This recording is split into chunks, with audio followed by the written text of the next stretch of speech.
Press meet నిర్వహించినటువంటి ఆల్మాల student association committee సభ్యులందరికీ ప్రత్యేకమైన ధన్యవాదాలు తెలుపుతూ ఇప్పుడు జరిగినటువంటి ఈ వర్గీకరణ ప్రాసెస్ ఏదైతే ఉందో అది అత్యంత ఆశ్చర్యానికి గురి చేస్తూ ఉంది. ఈ వర్గీకరణ న్యాయబద్ధంగా కానీ శాస్త్రీయబద్ధంగా కానీ జరిగేటటువంటిగా కనిపిస్తలేదు. ఎందుకంటే ఈ మాట ఎందుకంటున్నంటే మందకృష్ణ పోయి మోడీ కాళ్ళు పట్టుకుంటాడు, మోడీ పోయి చంద్రచూడ్ ఇంటికి పోయి చంద్రచూడ్కి ఏదో చెవు కుడతాడు, చంద్రచూడ్ పోయి సుప్రీంకోర్టులో ఈ వర్గీకరణను బిల్ పాస్ చేస్తాడు. ఈ విధంగా అడ్డదిడ్డంగా జరిగినటువంటి ఈ వర్గీకరణను మాల ఉపకులాలు అత్యంత గట్టిగా వ్యతిరేకిస్తూ ఉన్నాయి. ఎందుకంటే ఈ వర్గీకరణ వల్ల ఈ మూడు గ్రూపులు విభజించి ఎస్సీలో ఏబిసి ఈ 3 గ్రూపులుగా విభజించి అందులో రోస్టర్ పాయింట్స్ మాదిగలకు ముందిచ్చి ఆ తర్వాత బి గ్రూప్ వాళ్ళకు ఏ గ్రూప్ వాళ్ళకు సెకండ్ ఇచ్చి సి గ్రూపులో ఉన్నటువంటి మాలలకు 22 రోస్టర్ పాయింట్ ఇస్తే యూనివర్సిటీలలో పడే ఉద్యోగాలు మహా అంటే ఒక 10 నుంచి 15 ఉంటాయి. మరి అక్కడ పోటీ పడుతున్నటువంటి మాల కులాల వారికి ఉద్యోగాలు ఎప్పుడు రావాలి? పడేవే 10 నుంచి 15 ఉద్యోగాలు అయితే 22 రోస్టర్ పాయింట్లో ఉన్న మాలలకు ఎట్లా ఉద్యోగాలు రావాలి? 30 సంవత్సరాలు వెయిట్ చేయాలి. ఆ 30 సంవత్సరాలు వెయిట్ చేస్తే ఆయనకు వచ్చేది పదవీ విరమణ వయస్సు. పదవీ విరమణ వయస్సులో కూడా ఉద్యోగాన్ని పోటీ పడతాడా? అలాంటి పరిస్థితుల్లోకి మాలలను ఈ రాజకీయ పార్టీలు తోచేసినాయి. ఇది ఇంకా మాలలకి గ్రౌండ్ స్థాయిలో వెళ్ళలేదు. ఇట్లా రాజకీయ పార్టీలతోటి అడ్డదిడ్డంగా వాళ్ళను బెదిరిస్తూ ఏదో మభ్యపెట్టో వర్గీకరణ చేసినటువంటి మందకృష్ణకు పద్మశ్రీ అవార్డు ఇస్తారు. అయ్యా నీకు ఇవ్వాల్సింది పద్మశ్రీ కాదు, భారతరత్న ఇవ్వాలి. ఎందుకు భారతరత్న ఇవ్వాలంటే ఈరోజు ఈడబ్ల్యూఎస్ కోటా ఉంది. ఈడబ్ల్యూఎస్ కోటా ఉన్న ఎవరెవరికి ఉన్నది? ఓసీలకు ఉంది, కంప్లీట్ ఓపెన్ కేటగిరీ వాళ్లకు. అందులో నీకు కనిపిస్తలేదా?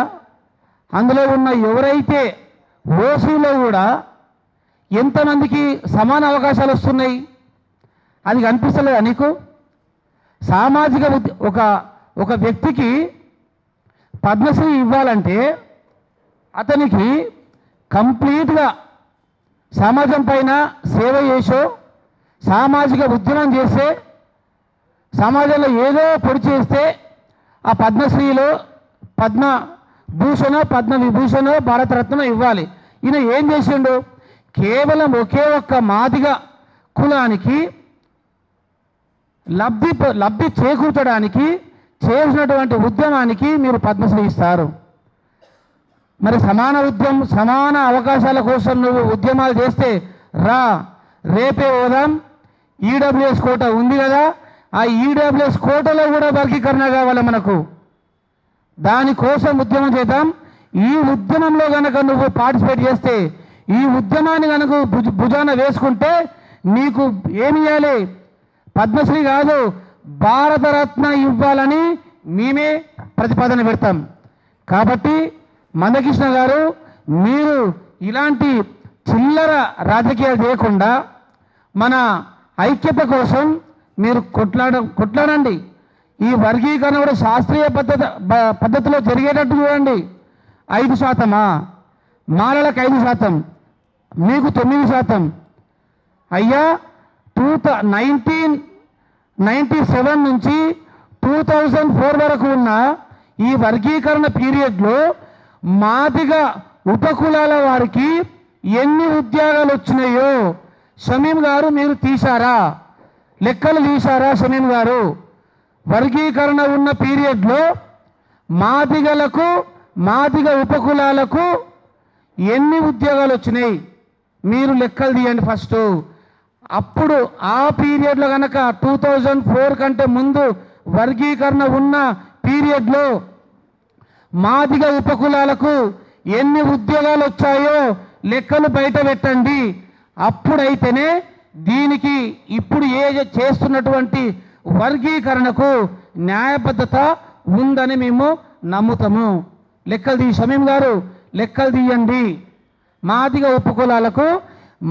ఉపకులాలకు ఎన్ని ఉద్యోగాలు వచ్చాయి 2004 కంటే ముందు ఆ లెక్కలు తీసి బయట పెట్టి, ఇప్పుడు వర్గీకరణ జరిగింది కదా, ఈ రాబోయే రోజులలో వచ్చే ఉద్యోగాలలో మేము కూడా లెక్కలు బయట తీయబోతాం. మాదిగ ఉపకులాలకు ఎన్ని ఉద్యోగాలు వచ్చినాయి ఆ లెక్క కూడా మీరు పక్క బయటికి తీయాలి. అప్పుడైతేనే దానికి న్యాయబద్ధత ఉంటుంది. ఇంకోటి, మా వివేకన్న గారి ఆధ్వర్యంలో, నాగరాజు గారి ఆధ్వర్యంలో మేము మాలల సింహగర్జన నిర్వహిస్తే ఆ తెల్లారే మందకృష్ణ మాదిగ గారు ఇదే ప్రెస్ క్లబ్లో మీటింగ్ పెట్టి ఏమంటాడు, మీది వన్ సైడ్ లవ్ స్టోరీ అంటే ఆడు, మాది వన్ సైడ్ లవ్ స్టోరా, మాది ఏ స్టోరీ, నువ్వేమన్నా సమంతగా నేను వన్ సైడ్ లవ్ చేయనికే? మేము చేస్తున్నది, మేము మాదిగలతో కలిసి మెలిసి ఉండడానికి మేము కోరుకుంటా ఉన్నాము. మేమందరం కలిసి ఉండాలని కోరుకుంటున్నాము. మిమ్మల్ని వన్ సైడ్ లవ్ చేయట్లేదు. మనం అందరం కలిసి ఉందాం. మీకేం కావాలో మాకేం కావాలో న్యాయబద్ధంగా కూర్చొని చర్చిద్దాము. కాబట్టి ఇలాంటి మాలల పైన అన్యాయం చేసే మీ యొక్క ఆగడాలను ఎట్టి పరిస్థితులు మేము ఎండగడతాం. నాకు ఈ అవకాశం వచ్చిన మీ అందరికీ ప్రత్యేకమైన జై భీమ్ తెలియజేస్తూ థ్యాంక్ యూ.